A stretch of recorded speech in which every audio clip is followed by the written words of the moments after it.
This is going to be a long one, so hang in there, but this is the most important thing that teachers need to know, I feel. It's about fair use and not fair use.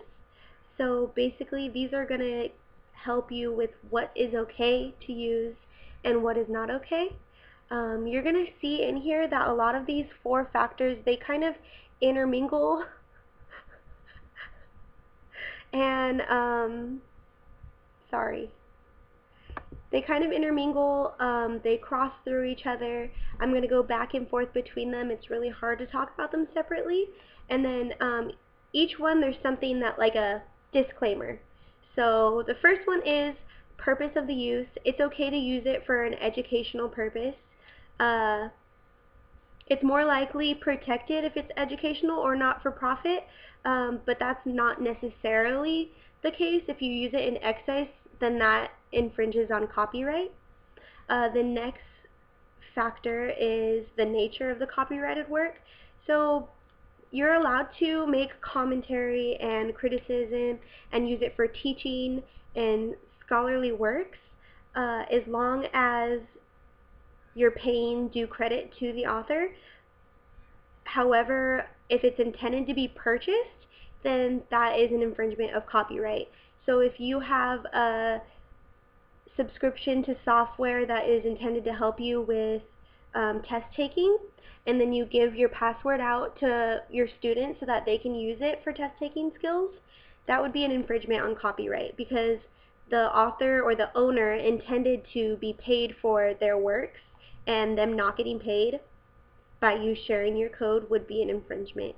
Also, the amount of work is important, so you can't use most of the work. You can use a piece of it, and then people can look into the whole of the work, but you can't use the heart of the work. So if you're giving away the conclusion or the main thesis, that's not allowed either. I've heard that it can be helpful if you're going to use an article that you can insert the link and your students can go directly to that link, so they're going to the author's source, so that way you're not infringing on copyright. And then finally, effect of the use. You want to make sure that it's in a positive light. You don't want to bash bash the author or the work.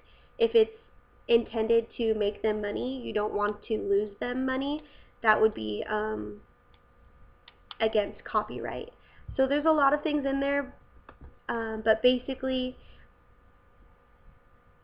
be safe. Don't use whole works.